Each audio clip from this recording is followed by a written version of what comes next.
ኣብ ጉዕዞ ህይወት ንኹሉ ጣዕመ ኢልዎ ተባሂሉ ዝግለጽ ሰብ ኣሎ። ሃለኽለኻይ ነይሩ ዝብሎ ዓይነት ሰብ ስዩም ተገኝ ማለት ቄሱ ከምኡ ዝነበረ ዕድመ ጸገባይ ይኹን እምበር ኣብተን ብህይወት ዝጸንሓለን ዓመታት ኣብ ውሑዳት ሰባት ዘጋጥም ብዙሕ ዝሕብርታት ህይወት ኣሕሊፍ እዩ። ስዩም ኣካላቱ ቁርጡ ቁመቱ ማእከላይ ዓይኑ ቁርቁር ኢሉ ኣተኪሩ ዝጥምት ጸሊምን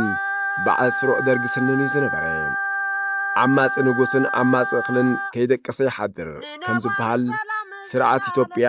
ንኤርትራ ድሕሪ ምግባጡ ብዝፈጸሞ ግፍዕታት ቀሲዩን ይሓድረን። ምጅማር ቃልሲ ህዝቢ ኤርትራ ስንባደር ራዕድን ዝፈጠረሉ ብጦር ሰራዊት ነጨለባሽ ኮማንድስ ሓይሊ ኣየር ሓይሊ ባሕሪ ጉዕዞ ቃልሲ ሓርነት ንኸዓግት ሰራዊት ከተበን ላዕልን ታሕትን በለን ናይ ፖሊስ ማለት ፈጥኖ ደራሽ ብፍጥነት ጠበሽ ባህሊ ሰራዊት እውን ኣብ ኣስመራን ጅማን ኣሰልጠነ። ቀንዲ ተልእኾኡ ድማ ንቃልሲ ኤርትራውያን ምድኻምን ምዕፋንን እዩ ዝነበረ። ሓፈሻዊ ኩነታት ኢትዮጵያን ኤርትራን ከም ዝናሃለወ ብ1950 ዝተወልደ ስዩም ተገኝ ኣብ ከበሳታት ጎጃም ኣብ ትሕቲ ሓሊፍ ወለዱ እናጓሴን ብሕርሻ እናተሓጋገዘን ኣብ ከባቢኡ ኣብ ዝርከቡ ገዳማት ክህነታዊ ትምህርቲ እናቐሰመን ይዓኩኽ ነበረ። 14 ዓመት ክሳብ ዝመልእ ድማ ትምህርቲ ሃይማኖት ብምቕሳም ዝቕድስን ዝውድስን ሃለቃ ኾነ። ስዩም ውሉድ ካብ ዝብል በሊሕ ጻዕራምን ጽምኢ ፍልጠት ዝነበሮን ብምንባሩ ጐድኒ ጐድኒ መንፈሳዊ ትምህርቲ ኣብ ዘመናዊ ትምህርቲ እውን ክሳብ 8ይ ክፍሊ በፂሑ ነበረ። ኣብ እዋን ስርዓት ሃይለ ስላሰዩ ኣብ ውትህድርና ዝተኸትበ ክሳብ 1975 ኣብ ኢትዮጵያ ኣገልገለ። ኣባል ናይቲ ፈጥኖ ደራሽ ተባሂሉ ዝፍለጥ ሰራዊት ኢትዮጵያ ስለ ዝነበረ 6 ወርሒ ዝወሰደ ትምህርቲ ኮማንዶ ቀሲሙ ነበረ። ብመዓርግ እውን ሓለቓ 50 በፂሑ ነበረ። ድሕሪ 1976 ግን ተቐይሩ ናብ ኤርትራ መጸ። ስርዓት ደርግ ስዩም ንዝነበሮ ፖለቲካዊ እምነትን ትርርዩ ብሕልፊ ድማ ኣብ ልዕሊ ሰውረ ኤርትራ ንዝነበሮ ዓሚቕ ጽልያ ጽኒዑ ምስቶም ቀዳሞት እሙናት ሰራዊቱ ካድር ገበሮ። ኣብ ኤርትራ ድሕሪ መምጽኡ ኣብ ከረን ምስ ዝነበረ ጦር ሰራዊት ኢትዮጵያ ተመደበ። እቲ እዋን እቲ ስርዓት ደርግ ተዳኺሙ ሰውረ ኤርትራ ድማ ሓይሉ ዝነበረሉ እዩ። ብጥሪ 1977 ብቅሮራ ዝጀመረ ንፋስ ሓርነት ብመጋቢት ናብ ናቕፋ ልሕሙ። ንመያዚኡ ንኣፍ ዓበት ብኻልኣይ 8 ሐምለ ከረን በጽሐ። ከረን ንምትሓዝ ኣብ ዝተኻየደ ውግእ ድማ ስዩም ተገኝ ምስ ብዙሓት ሰራዊት ኢትዮጵያ ተማረኸ። ስዩም ተገኝ ምስቲ ዝነበሮ ንቕጽና ብቐሊል ኣይተማረኸን። ኣብ ኢድቶም ወንበዴታት ወይ የዓረብ ቅጥረኞች ምዃኖም ዝተነግሮ ተጋደልቲ ክወድቕ ቅሩብ ኣይነበረን። ስለ ዝኾነ ኸዓ የማነ ጸጋሙ ዝነበሩ ብጾቱ እናተማርኹ ከምልጥ ፈተነ። ብዝተተኰሰሉ ጠያይቲ ተወጊኡ ኸዓ ወደቐ። ማረኽቱ ክሕዝዎ ምስ ቀረቡ ዳግማይ ሃደመ። ሽዑ እውን ዳግማይ ብዝተተኰሰሉ ጥይት ተወግዐ። ኣብ መወዳእታ ብዙሕ ደም ፈሲስዎ ስለ ዝወደቐ ናብቲ ጉዕዞ ታሪኹ ዝቐየረ ህይወት ምሩኻት ተጸንበረ። ቅድሚቲ ስዩም ተገኝን ብጾቱን ዝተማረኹሉ ውግእ ሰውራ ኤርትራ ምሩኻት ንነዊሕ እዋን ዝሕዘሉን ዝምህረሉን ኩነት ኣይነበሮን። ካብ 1961 ክሳብ 1974 ብደባይ ኣብ ዝተዓብለለ ቅዲ ኩናት ዝተማረኹ ውሑዳት ኣብ ርእሲ ምንባሮም ምሩኻት እናቐለብካ ተዕቅበሉን ትምህረሉን ደጀንን ናይ ስንቂ ዓቕምን ኣይነበረን። በዚ ምኽንያት እቶም ዝተማረኹ ሕክምናዊ ሓገዝ እናተገብረሎም ብምሕረት ይፋነው ነበሩ። ኣብ 1976 ህዝባዊ ሓይልታት ኣብ ሓደ ውግእ ጥራይ ካብ 40 ክሳብ 50 ወታደራት ክማርኽ ምስ ጀመረን ክከላኸለሉ ዝኽእል ደጀን ስለ ዝመሰረተን ናይ ስንቂ ቀረባት ውክብ ስለ ዝበለን ምሩኻት ብዛዕባ ቃልሲ ህዝቢ ኤርትራ ምእንቲ ክፈልጡን ዝነበሮም ግጉይ ኣረኣእያ ንክቕይሩን ብቐዳምነት ሒዙ ክምህሮም ጀመረ። ይኹን እምበር ሽዑ እውን ከከም ቀዳምነታቶም ምሕረት እናተገብረሎም ይፋነው ነይሮም እዮም። እቶም ብ1976 ኣብ ከባቢ እንትጮን ግርሁ ስርናይን ዝተማረኹ ከምኡውን ኣብ መጀመርታ 1980 ዝተፋነው 511 ምድባት ወተሃደራት ከም ኣብነት ክጥቀሱ ይኽእሉ። ምሩኻት ብኣሽሓት ክተሓዙ ዝጀመሩ ግን ብ1977 ድሕሪ ሓርነት ከተማታት ነቕፋ ከረንን ደቀ ምሓርን ነበረ። ስዩም ተገኝ ዝርከቦም ናይ ከረን ምሩኻት መጀመርታ ንዝተወሰነ ኣዋርሕ ኣብ ኣፍዓበት ድሕሪ ምጽናሕ ናብ ነቕፋ ደየበው። ኣብቲ እዋን እቲ ጉዳይ ምሩኻት ዝከታተል ማለት ጨንፈር ምሩኻት ዝተሰመየ ዓብይ ኣሃዱ ክፍለ ሓለዋ ሰውራ ኣይተመሰረተን ነበረ። ኣብ ኣፍዓበት ከለውን መጀመርታ ናብ ነቕፋ ምስ ደየቡን እምበኣር በጠሎኒ ሱሳ ብዝተባህለት ኣሃድዮም ዝሕለዉ ዝነበሩ። ኣብ 1978 ግን ኣባላት ሓለዋ ሰውራ ተቐቢሎሞም። ድሕሪ ሓፂር እዋን ድማ ጨንፈር ምሩኻት ብወግዒ ቆሙ። እቶም ምሩኻት ኣብ ፈለማ ፍጹም ርግኣት ኣይነበሮምን። ከይቅተሉ ዓብ ስግኣት ነበሮም። እንተ ተማሪኽኩም ወንበዴታት ስጋኹም ክቆራርጽዎ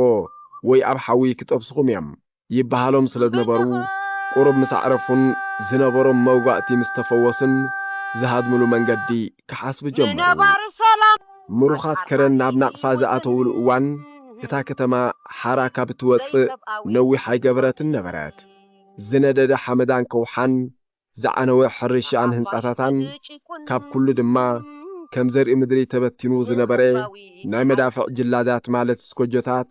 ንምረትን ጽንካርን ናይቲ ካብ መስከረም 1976 ክሳብ መጋቢት 1977 ኣብታ ከተማ ዝተኻየደ ውግእ ዝምስክር ነበረ።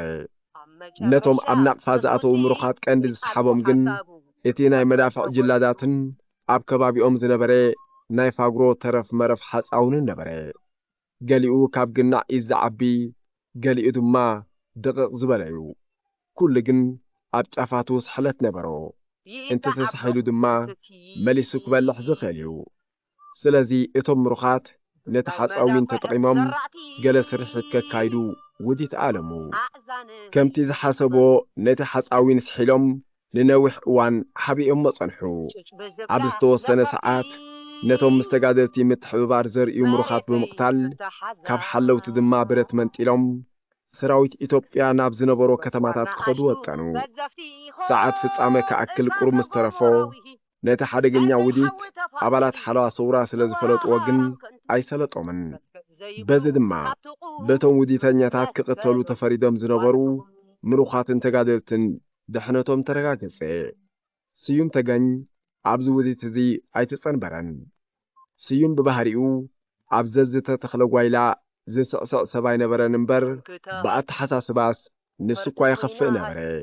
ኣብ ከባቢ ፋሕ ዝነበሩ ምሩኻት እውን ብ1978 ናይ ህድማ ውዲት ወዲቦም ነበሩ። ዕንጨይቲ ንምእራይ ኣብ ዝወፍሩሉ እዋን ሓለውቲ ውሕዱ ምንባሮም ኣስተውዓሉ እሞ ዕድል ኣብ ዝረኸቡላ መዓልቲ ክሃድሙ ይጽበዩ ነበሩ። እቲ ውዲት ነቶም ሓለውቶም ብምህጃም ብረት መንጢሎም ብምቕታልን ረድዮ ርክብ ብምሓዝን ምስ ሰራዊት ኢትዮጵያ እናተረኸቡ ክሃድሙ እዩ ዝነበረ። ከምቲ ዝሓሰብዎ ድማ ንሓለውቶም ፈጢሶም ሃደሙ። እንተኾነ እቶም ኣብ ማዓስከር ዝነበሩ ኣባላት ሓለዋ ሰውራ ከም ድጋፍ ከይዶም ኣብ ዝገበርዎ ምድላይ ወዮ ዝሃደሙ ምሩኻት ድሕሪ ብዙሕ ኮለል ኩሎም ተታሕዙ። ይኹን እምበር ምሩኻት ናይ ሃዳምነትን ብረት መንጢልካ ወይ ቀቲልካ ናይ ምጥፋእን ሓሰባቶም በኺሩ ይፈልጥን። ተሓዝ ምሩኻት ወይ እሱራት ቅሳነት ዝበሃል የብሉን። ኣብ እዋን ምዝላቕ ህዝባዊ ግንባር የንሰሕብ ከም ዘሎን ደርጊ ናብ ሰሓል የቐርብ ከም ዝነበረን እቶም ምሩኻት ከይፈልጡ ብዙሕ ጻዕሪ እኳ እንተገበረ ክኸውን ግን ኣይከኣለን። ሰራዊት ደርግ ብሕዳር 1978 ከረን ሒዙ ክነሱ። ምሩኻት ግን ህዝባዊ ግንባር ኣብ ከባቢ ኣስመራ ከም ዝነበረዮም ይፈልጡ ዝነበሩ። እንተኾነ ምሩኻት ኣብ ናቕፋ ከለዉ ደርጊ ካብ ዝሓዝዎ ከተማታትን ገጠራታትን ዝተዘናበሉ ህዝቢ ቆልዑ ቤት ትምህርቲ ሰውራን ስንኩላንን ካብ ከተማታት ዝመጽእ ዝነበረ ንብረት ላዕልን ታሕትን ክብርኣዩ። እዚ ጥራይ ዘይኮነ ኣብ ከባቢ እማዕሚደ ናይ ዝነበረ ውግእ እውን ተኹሲ ክሰምዑ ከኣሉ። ዓቐበት ብድሆ ድሕሪ ምኻዶም እውን ናይ ሰሜናዊ ምብራቕ ሳሕል ተኹሲ ሰምዑ። ብሰንኪ እዚ ድማ درجي عوت له كمز عينة مسارح يامتي له كفتحنايو هزباو جنبار تصابي بازلا زبل وري يرابحو نبرو قاليوم دما هزباو جنبار إنا تدفأتن مسكدات صقم كوينو منيلا كترشننا بمبال نتوم مرخا زرعتن تانيتات يكابابلو نبرو كاندي فترت ورا دما سيوم تغنين مسلتون نبرو بخمز دما قلتاوي هوت مرخات تناوصين كفل حلوة نعبالاتو يخون نخالو تقادلتي ني حلوة نقحات كسرصن ودابيتات ناي مرداء كيلتهم كحيلن تمهرتي يهم نبري مسيحة حلوة زتبحلت تنقاقي تكورنتن مستيراونتن التمهر وقتاوي صحفتي بخفل حلوة صورات داليا ناب كلن أهدوتات ودب تزرقح نبرات مروخاتنا تحاحزو من زر استو مصحفون بشحنت شعتمتن سمرين حمشتن تحاتيمو كما مهار تزرقحو نبري ات مصحف سنفتتو أقباب حلوة مسالاتن قبعاتن مروخات زقلت مصنعتاو صحفي زنبري بزقا تكوراتن مستوعالتن أبالات حلوة يفريو نبرو سالو أمكا كاب حلوة زملت أمروخ نابسر عدرق تماليسو زبل وري أين برن مروخات بزي أقباب كسرحو سلزي قبع عبتو مجمرتا درقا أفصم عرفتيهم زنبرو عوشتي قوام حلوة تجبتهم بمعالم جن نفسهم كحمق جمري بدحرزي ينبعر مروخات نأكلاون أمرأون معبالن طعناومن عب سرح انت تساتفو يحيش زبل حساب زمسام عب نقفا عب زنبرو لدما نقلبهم زحجز حرشاون اتفتاتن ما اتتاوي سرحاتن ككايدو جمرو عوشتي موعاليهم دما بدرجاو الكسبات زجمري ناي صربتن محقودان سفيت كدانن معلمان كابعي قاز سرح مناصفن كايلان سئلن قرصن كوتا زتفلالي موياتات تكالاو ملكع النحاز خري سيم تغن كم مبزحتو امروخات عبزوح مهنا صرقياتات صورة تساتفه صرقياتات بدهو كسات حشكبن أربحان دما كتقاس يكال حدا معالتي اب صرقيا بدهو ناصر حنكالوغن وشتاوي الرائي وزقلت زربا ملوقي حامد كعيتو امني كفنكل بباديلا دما حامد كسرق صنحو قنع بلمو النسرا قبز عايزاتشو دحر مبال ازيز ترقم زربا أصعبي أجوهم نسرح تراي إذا نسرحو زلنا صرقيا ناي ولادي تهاجرنا إثيوبيا أمبر ناي شعبيا يكونن حدا معالتي درجن شعبيا مصرارقا إذا صرقيا زي منقستنا خطقام الليو إذا حجي أبزي نسرح زلنا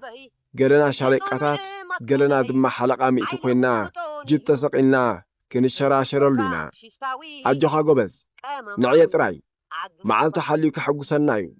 حلفتي حلوة صورة نتي زراباتي مسمعو حمقات أمام تاسيوم سلز فلتو أي تقرمون زقرمم رقيقن عشاقيقا زي قبرن كنسو عاويلو مزرابو طراي نبري سيوم بمروخات قبلون زحفرن سلز نبري أبي قدمي مروخات كومو مبالو حمق قزقواس نبري هلك الناس سلز نبرو أب إوان هايمانتاو بعالات مريحوام يقدسن يودسن نبري بود مايم كيسو النابلو زصوعو زنبرو بز مخنيات نمروخات كسمع يخل نبري بتي زتزاربو دما مرير نقفيتا قربالو دقيمو كمو كي زارب تقليسلون كبيد متنققتا توهبون سيوم جن بت مقرمتا بزو حسن بدن بدحريون نحمق الرعاياتو زقلس تكبرات كسالي ناي سيوم صبوق بحري ولا اتم حلفتو زنبرو كمز ذكرو كم قالي مروخات حساوي ويمامسلي نبرن بت زامنلو زقبان رئيتو كحاتتن كلو دما حسابو زي حبئني زنبري سيوم كابوزح مزراب مسمع سلزفتو حسابات أكيبو كمدرن كلو قاي بلن مروخ كنسو تبع منبارو يمسكرلو ركيق أقراربون أب صورة إيرتران تقادلتن زنبرو صلقن أب قمتا أتيو دمايو مروخات وديبو كهادم وين حلوتي كي قد قبوء مكتتال زقبرلو زنبري نمروخات بوليتيكاو تمرتي أبزو وهابلو وان سيوم تغن كابتوم حاتتن تقاطعتن نبري مجمرتا مروخات كحاتن رئيتو كهبون يفرحو كوان تنبرو دحرجن عليان تعجستن نايتم ممهران سلزة تبابعهم ناشتون عبيتن حطوتاتن كركراتن كبقسو جمرو تحسو نايت تمرتي تاريخ زبي إيرترا تاريخ برت أو قاسي سوراوي كل حساباتن فسفنان زتقال النبرة قلم مروخات نمتلالن نخالوات مرخات نمدنقارن زحاتون مداخمي كتعزق ربنكوا انت نبرو مبزحتهم جن نتي أبسرعة هايلة سلاسن درجن قسيم موزمصو تاريخن بوليتيكاو تحسطن مستبهزباو جنبار زوهابهم تمرتي سلازفالالي كبر هاللومي حتون يكاتعون نبرو عبزيز صعب نتوتات دما عور امنت نبرهم إثيوبيا حدنة عكبا نسلست شح عمز صنحت هاجريا إيرترا دما أكاليا كما يلكم ناس تحتو إثيوبيا عبكبابي مأكلاي مبراق انكو دسيت كريستنا بمقانا أعراب نحدنة بتينم ناب مسلمنا كغيروا نشعبيا جبهان الوحدان بسنكن عدكن محجازهم كي أكل بعلاتهم يواجهونا له إيرتران تتنسيلا إثيوبيا كسات كم زي بالسب تتكونيا بزي كسات زنبر سب دما يلن جبهان شعبيا نمبر حزب إيرترا كابولادي تهاجرو كفل أيدلنيو أب إيطاليا نخبري بانديرا إثيوبيا استسوي إيرترا وزر أيدرس نايز حدنت أبنتيو سيوم تغن نازي زرزرزي لكع كمتي هلكنت كمهار كلو زصنعو الداس مريم كما يستيو نبري أمون بعل قوصلن كادرن بمنبارو دما نخالوتون مهيرو ليو كما رخ كلون تجددو مبر فتيو نبرن بز دما نسيوخون كالوت مروخات كاب محتات مقاومن مكتاعن عدو عيلو ما يفلطون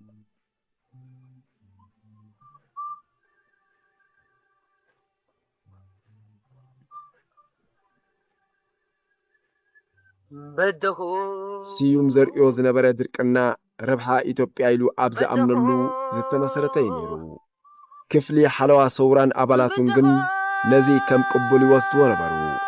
تعجستن تسوارنتن نايتم حلوتن ممهران دما كابزي مردع تازي زنقل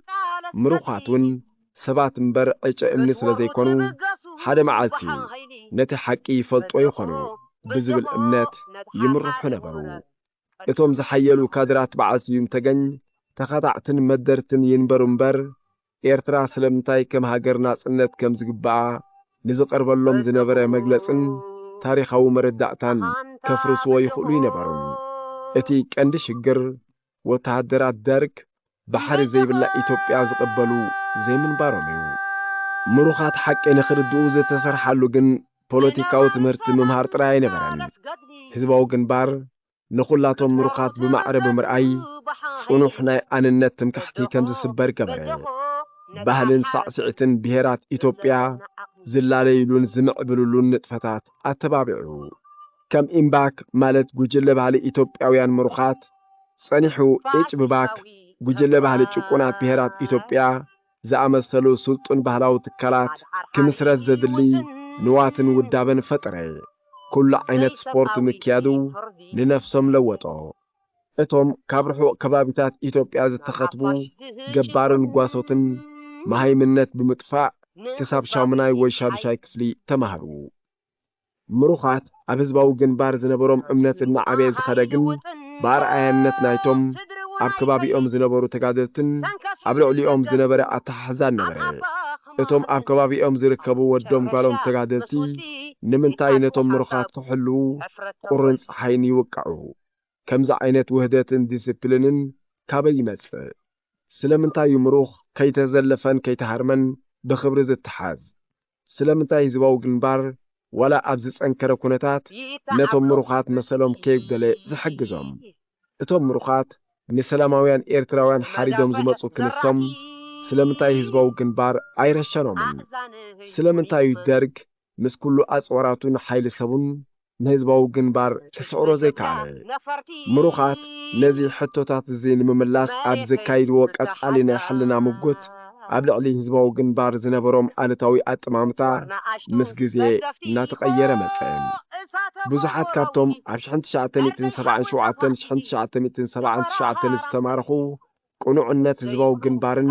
ዘይፍትሓውነት ስርዓት ደርግን ክበርሃሎም ጀመረ ኣብ ከምዚ ኣጋጣሚ ድማ እቶም ናይ ኣረኣእያ ለውጢ ዘምፁ ነፍሶም ክነቕፉ ተራእዩ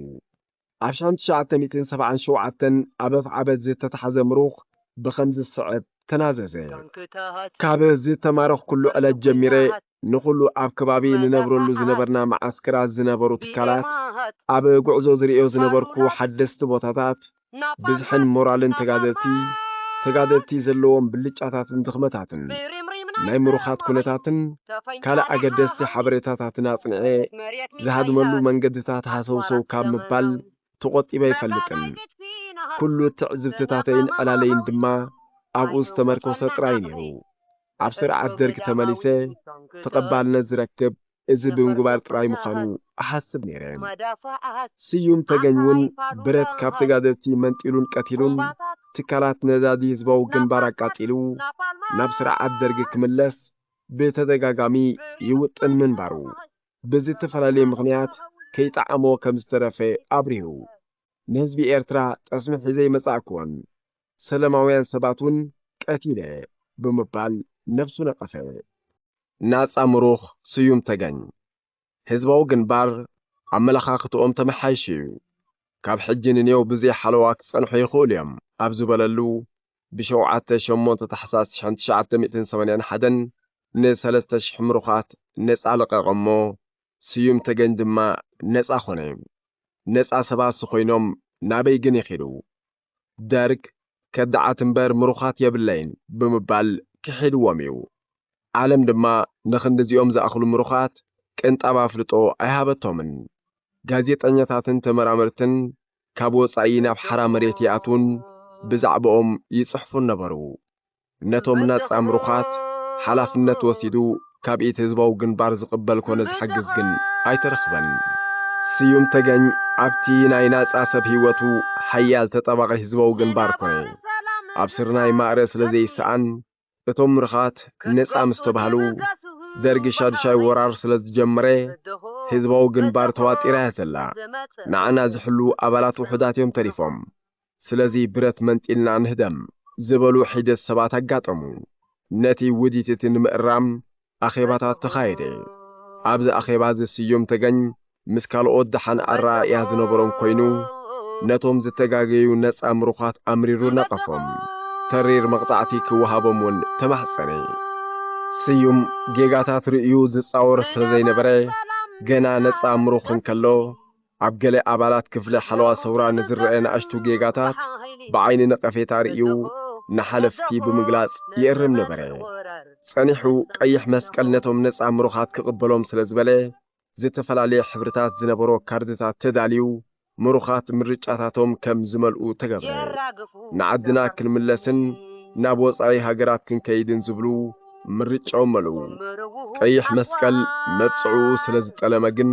ኩሉ ንኾንቱ ኾነ ኣብ ከምዚ ኩነታት ብ1983 ህዝባዊ ግንባር 500 ነጻ ምሩኻት ብመሰረት ምርጫኦም ናብ ኢትዮጵያ ኣፋኖም ንዓዶም ክምለሱ ዘይደልዩ ድማ ምስ ግንባር ሓርነት ኦሮሞ ህዝባዊ ወያነ ሓርነት ትግራይ ኢህደን ማለት ዲሞክራሲያዊ ምንቅስቃስ ህዝቢ ኢትዮጵያ ወይ ድማ ምስ ህዝባዊ ግንባር ዓጢቖም አንጻር ደርግ ክቃለሱ ከም ዝኽእሉ ሓሳባት ቀረበሎም ኣብ ኢትዮጵያ ዝነበሩ ውድባቱን ወከልቶም ናብ ሳሕልና ለኣኹ ነቶም ምሩኻት ዕላማታቶም ገለጽሎም ኦሮሞ ብዛዕባ ነጻ ሃገር ኦሮሚያ ክገልጹ ከለዉ ህዝባዊ ወያነ ሓርነት ትግራይ ድማ ብዛዕባ ትግራይ ኣረደው ወያኔ ንተጋሩ ምሩኻት ጥራይ ግንባር ሓርነት ኦሮሞ ድማ ተወለቲ ኦሮሞ ንዝኾኑ ክንወስድ ምባሎም ምሩኻት ዘይተጸበይዎ ስለ ዝነበረ ተቐየሙ ንቓልሲ እንታይ ዓሌትን ብሄርን ምጽብጻብ ኣድለ ድማ በሉ ስዩም ተገኝ ፕሮግራምኩም ህንጥዩን ወገናውን ስለ ዝኾነ ኣመሓይሽዎ ዝብርኢቶ ኣቕረበ ድሓር ግን ኣብ ገሊአን በኣማይት ኣብ ገሊአን ድማ በብእዋኑ ብኣሽሓት ዝቝጸሩ ነጻ ምሩኻት ናብተን ናይ ኢትዮጵያ ውድባት ከዱ ብዝተፈላለየ ሓላፍነትን ተወፋይነትን ድማ አንጻር ደርጊ ተዋግኡን መስዋዕቲ ከፈሉን ገሌ ካብቶም ሽዑ ዝኸዱ ምሩኻት ህዝባዊ ግንባር ነበር ክሳብ ሕጂ ኣብ ላዕለዋይ ጽፍሒ ናይ መንግስቲ ኢትዮጵያ ኮይኖም የገልግሉ ኣለዉ ኣፈ ጉባኤ ኣባዱላ ገመዳ ክሳብ ከም ሚኒስትራት ዘገልገሉን ብኻልእ ጽፍሒ ዘገልግሉ ዘለውን ኩማ መደቕሳን መጀር ጀነራል ባጫ ደበላጉታን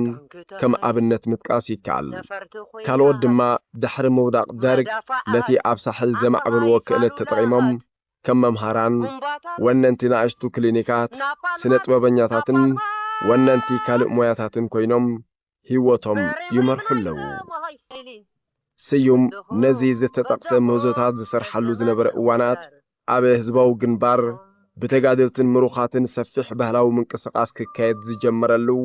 1979-1980 እዩ። ስዩም ተገኝ ብምሩኻት ዝካየድ ባህላዊ ንጥፈታት ክዕንብብ ካብ ዘበርከቱ ሓደ እዩ። ይዋሳእ፣ ይገጥም፣ ይዋዜ እዚ ስራሓት ባህሊ ነፃ ምሩኽ ምስኮነውን ቀጸሎ። ጽርግያ ክሳት ሸንኮለት ምስ ሻዱሻይ ወራር ቆጸራ ዝነበራ ክትመስል ኣብ መጀመርታ 1982 ተዛዚማ። ስዩም ኣብቲ ስራሕ ተሳቲፉ ነበረ። ብምዝዛም ሸንኮለት ኣብ ዝተገብረ ጽምብል ሓንቲ ናይ ሓጎስ ግጥሚ ጽሓፈ፣ ዜማውን ገበረላ። ኣብ ቅድሚ ኣባላት ክፍሊ ሓለዋ ሰውራን ነፃ ምሩኻትን ድማ ባዕሉ ደረፋ። ኣብ ህልቅነት ዝተምሃሮ ቅዳሰ ስለ ዝስሕቦ ኣደራርፍኡ ሓውሲ ቅዳሰ እዩ ዝጥዕም። ምሉእ ትሕዝቶ ናይታ ደርፊ እኳ እንተዘይተረኽበ ኣበዶም ስብሃቱ ነታ ኣዝማች ዘኪርዋ። እንኳን ደስ አለሽ ጨረቃ በር የጭቁኖች በር፣ ይኸው ተከፈትሽ በጭቁኖች ክንድ በመተባበር። እንቋዕ ደስ በለኪ በር ወርሒ በር ናይ ጭቁናት፣ እንሆ ተራሓኺ ብሕቡር ቅልጽም ውፅዓት። ኣብቲ እዋን ቀትሪ ብሚጋት ለይቲ ድማ ብኣንቴኖቭ ደብዳብ ስለ ዝነበረ ሸንኮለት ብግዜ ለይቲ ብፀሓይ ወርሕያት ስራሕ ዝነበረት። ስለዚ ስዩም ተገኝ ንሸንኮለት ብበር ወርሒ ዝገለጻ። ብዘይካቶም ናብ ውዳቤታት ኢትዮጵያ ዝኸዱ ብኣማኢዝ ዝቝጸሩ ነፃ ምሩኻት ምስ ህዝባዊ ግንባር ኣጢቖም ክጋደሉ መረጹ። ስዩም ተገኝ ሓደ ካብኣቶም ኮነ። ገለ ሓለፍቲ ኣባላት ሓለዋ ሰውራ ስዩም ተገኝ ዝነበሮ ሕማቕ ኣረኣእያ ብምዝካር ድሕሪ ክንደይ ድኻም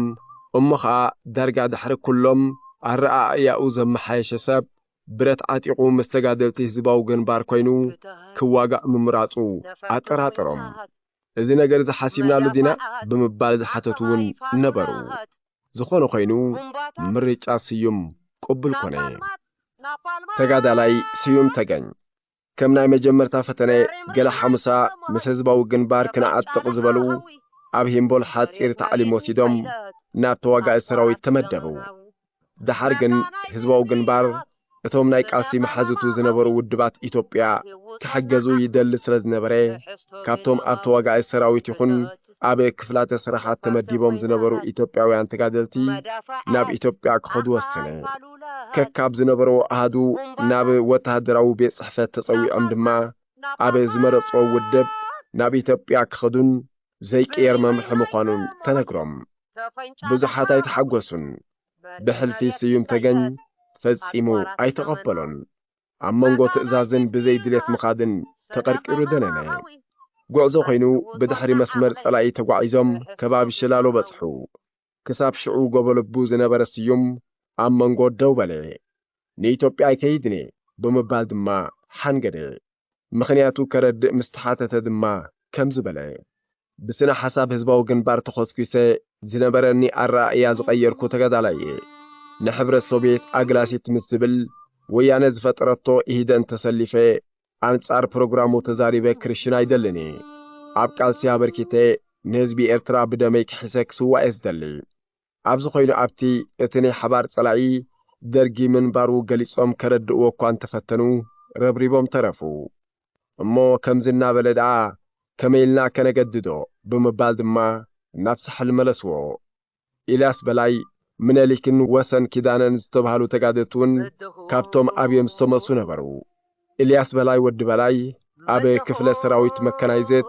ምነሊክ ድማ ኣብ ኮሚስዮን መጓዓዝያ ከም መራሒ መኪና ብምዃን ክሳብ ናጽነት ተጋደሉ። ስዩም ተገኝ ካብ ሽላሎ ምስ ተመልሰ ኣብ ግንባር ናቕፋ ብርጌድ 31 ተመደበ። ቀልጢፉ ድማ ተለማመደ። ተዋዛይን ንጡፍን ስለ ዝነበረ ናይ ተጋደልቲ ብጾቱ ተቐባልነት እናረኸበ ከደ። ኣብ መወዳእታ 1984 ህዝባዊ ሰራዊት ብደረጃ ክፍላተ ሰራዊት ስለ ዝተወደበ ብርጌድ 31 ምስ ብርጌድ 70 ብሓባር ንክፍለ ሰራዊት 61 ኣቆማ ስዩም ተገን ድማ ኣብ ክፍለ ሰራዊት 61 ብርጌድ 81 ተመደበ ኣብ ብዙሕ ኩናት ድማ ተሳተፈ ኣብ 1985 ወተሃደራዊ ኩነታት ባረንቱ ጽንኩር ዝነበረ ምትሓዝ ባረንቱ ብህዝባዊ ግንባር ዘስግኦ ስርዓት ደርግ ሰፊሕ ጸረ መጥቃዕቲ ፈነወ ኣብዚ ንሳምንታት ዝቐጸለ ሓያል ምርብራብ ዝነበሮ ውግኣት ተኻየደ ኣብ ከምዚ ኩነታት ስዩም M14 ኣጢቑ ኣብ ጎድኒ ብጸት ኮይኑ ተረጋረገ ኣብዚ ውግኣት እዚ ሓደ መዓልቲ ስዩም ርእሱ ኣቐልቂሉ ኣነጻጺሩ እናተኮሰ ጥይት ኣብ ግንባሩ ብስያፍ ሃሪማ ናብ ውሽጢ ርእሱ ከይኣትወት ጨዲዳቱ ሓለፈት ምስ M14 ከዓ ሓጸሊሉ ወደቀ ደሙ እናፈሰሰ ተንሲኡ M14 ኣልዒሉ ኮፍ በለ ኣብ ትህመቱቲ ተኽሉ ዝተባሃለ ወዲ ኣሃዱን ኣብ ባህሊ መሳርሕቱን ተወጊኡ ክወድቕ ረኣየ እሞ ስዩም ንባዕሉ እውን ህሩም ከሎ ንተኽሉ ተሰኪሙ ውግኣት ይእለይሉ ናብ ዝነበሩ ቦታ ኣብጽሖ ንባዕሉ ግን ከይተሓከመ ተመሰሞ መራሒ ሓይሉ ዝነበረ ብርሃነ ደበሳይ ስማዕ እስከ ስዩም ንስኻ ኸዘይትሕከም እንታይ ክትገብር መጺካ ብዙሕ ሰብ እንዲ ተወጊኡ ኸይኑ እሞ ይወጋእ ንስኻ ተሃሪምካ ኣለኻ ትሕከም ናትካ ትገብር ኣበ ከምዚ ምምልላስ ከለው እቲ ብቅድሚኦም ዝነበረ ሰራዊት ደርግ ብኩሉ ሸነኽ ይህረም ስለ ዝነበረ ከዝልቕ ተገደደ እሞ ስዩም ናብ ሕክምና ተበገሰ እንተኾነ ኣብ ድሕሪ ምቕናይ ሓኪም ሓዊ ኻይሉ ከየፋኖ ጸሊቑ ናብ ኣሃድኡ ተመጽአ ኣብ ውግእ ባሮንቱ ጥራይ ክልተ ግዜ ዝተወግአ ስዩም ኣብ ካልኣይ መውጋእቱን ካብ ሕክምና መሊቑ ናብ ኣሃድኡ መምላሱ ብጾቱ ይዝክሩ ስዩም ኣብ ወተሃደራዊ ሓለዋ ጥንቁቕ ነበረ ውፁእ ወተሃደር ዕጥቁ ጽፉፍን ካብ መዓንጡ ዘይውርድን ለይቲ ክድቅስ ከሎ ቅልጽሙ ኣብ መሐንገጢ ናይ ብረቱ ኣእትዩ ኩርናዕ ኢዱ ዓጺፉ ይድቅስ ነበረ ምስ ደቀሰ ብረቱ ብኻልእ ሰብ ምእንቲ ከይትለዓል ኣብ ውትህድርና ሸለልትነት እንተርእዩ ይቈጻጸርን ይነቅፍን ከዓ ነበረ ጥንቃቄኡ ብዝበስሑ ደቂ ኣሃዱን ሓለፍቱን ክፍትኸሎ ገሊኦም ግን ኣመና ብዝሕዎ ዝብሎ ነበሩ ብፍላይ እቶም ዝነቕፎምን ድሓር ሓላፊ ድሕሪ ምዃኑ ዝቐጽዖምን ጉድለት ሰብ ሃሰስ ዝብል እዩ ብምባል ይጸልእዎን ምስኡ ይገራጨውን ነበሩ ስዩም ሓሳብ ርእቶን ካብ ምቕራብ ዝሐለል ኣይነበረን ሓደ እዋን ኣብ ግንባር ናቕፋ ከሎ እዞም ቅድሜና ዘለዉ ሰራዊት ደርግ ተታሊሎም እዮም ናይ ሞት ጽዋዕ ዝጽበዮም ዘሎ ስለዚ ብማይክሮፎን ገይረ ክጉስጉሶም ይፈቐደለይ ብምባል ሓተተ ኣብ ግንባራት ንሰራዊት ደርግ ብማይክሮፎን ዝግበር ጎስጓስ ኣቐዲሙ ተጀሚሩ ነይሩ እቶም ሓለፍቲ ምእንቲ ክተባባዕ ፈቐድሉ እሞ ማይክሮፎኑ ዓቲሩ በኣምሓርኛ መደሩ ጀመረ በኣምሓርኛ ክዛረብ ከሎ ሓሳባቱ ከማዮም ዝውሕዙ ከምኡ ስለ ዝነበረ እቶም ሓለፍቲ ኣብ ፖለቲካዊ ትምህርትን ኣኼባታትን ደሓን ስዩም ክንሰምዓካ ኢና በኣምሓርኛ ትዛረብ ይብልዎ ነበሩ ይኹን እምበር ብትግርኛ ክርዳእን ከረድእን እውን ብዙሕ ጸገማ ይነበሮን እናንተ በተሳሳተ ዓላማ በቀበሮ ጉድጓድ የምትገኙ ጭቁኖች ሆይ ኣቱም ብጉጉዕ ዕላማ ኣብ ጉድጓድ ወኸርያ ትርከቡ ጭቁናት ብምባል መደርኡ ድሕሪ ምጅማር ኮንትነት ናይቲ ተሰሊፎምሉ ዝነበሩ ዕላማ ቁኑዕነት ቃልሲ ህዝቢ ኤርትራ ህዝባዊ ግንባር ኢዱ ንዝሃበ ወተሃደር ይቐትል እዩ ዝብል ብሂል ሓሶት ምዃኑ ኢዱ ዝሃበ ናብ ዝመረጾ ቦታ ክኸይድ ዝኽእል ምዃኑ ስለዚ ህይወቶም ክድሕኑ ከም ዝግባእ ብሰፊሑ ገለጸ እቲ ዝተዛረቦ ብዘይ ምድላውን ጽሑፍ ኪሓዘን እዩ ዝነበረ ስዩም ናይ ባህሊ ዝምባልኡን ክእለቱን ኣብ ክፍለ ሰራዊት 61 እውን ቀጺልዎ እዩ ተርኡ ኣብ ንጥፈታት ባህሊ በጠሎኒ ልዑል ዝነበረ ናይ ማርሽን ምርኢታት ተኣታትዩ ነቲ ምረሻ በትሪ ሒዙ ዝመርሕ እውን ባዕሉ ነበረ ከምቲ ምሩኽ ከሎ ዝምህዞ ዝነበረ ኣብዚ እውን ጊታር ሰርሐ ነታ ጊታር ንምስራሕ ጀሪካን ከም ቦክስ ዓንቋ ከም እጀታ ጊታር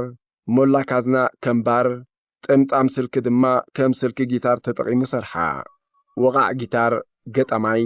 ተዋሳኣይን መራሒ መደብን ኮይኑውን ኣየየ ብስዩም ተገጢማ ብስምዖን ረድኢ ዝቐረበት ደርፊ ኣዝማቻ ከም ዝስዕብ ነበረ የደም ሱር ኣለው ህይወታችን የህዝብ ድጋፍ አለው አብዮታችን የኛ ነው ድላችን ሱርደም አለው ህይወትና ደገፍ ህዝቢ አለው ሰውራና ግድን ያወትና ስዩም አብዝ ተፈላልዩ ውጋእ ድሕር መስመር ብጅግንነት ድሕር ምውጋእ ድሕሪና 1985 ኩነታት ባረንቱ መራሕ መስርዕ ቀጺልውን መራሕ ጋንታ ኾነ ክሳብ መራሒ ጋንታ ክበጽሕ ዝኸኣለ ኩናት ናይ ምምራሕን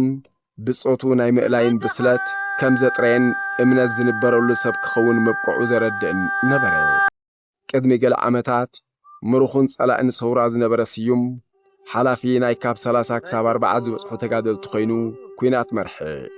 ግንባር እዝናደው ፈሪሱ ኣፍዓበት ብ19 መጋቢት 1988 ናጻ ወጸት ስዩም ናሕራ ኣፍዓበት ሓሊፉ ምስ ብጸቱ ዕረፍቲ ናይ ብዘይሃበ ኩናት ቀጸለ ከምቲ ከረን የተማሪኸ ከረን ድማ ክስዋየ ዝበሎ ድማ ብ21 መጋቢት 1988 ኣብ ከባቢ መስሓሊት ተሰወየ ብርክት ዝበለ ዓመታት ወታደር ኢትዮጵያ 4 ዓመታት ምሩኽ ህዝባዊ ግንባር ልዕሊ 1 ዓመት ነጻ ምሩኽ 5 ዓመታት ድማ ተጋዳላይ ህዝባዊ ግንባር ዝነበረ ስዩም መብጽዑ ከይጠለመ ብመስዋዕቲ ተፈልየ ድሕሪ ናጽነት ኣደ ስዩም ካብ ጎጃም ናብ ኤርትራ ብፍላይ ድማ ናብ ዓሰብ መጽያ ነበረት ስምዖን ረድእን ካልኦት ኣባላት ኣሃዱን ጽቡቕ ኣቀባብላ ገበሩላ ንስዋዕት ዝወሃብ ዝነበረ ናይ 10,000 ብር ደበስን ነገድልን መስዋዕትን ስዩም ዝገልጽ ምስክር ሓርበኛን ድማ ተዋህበት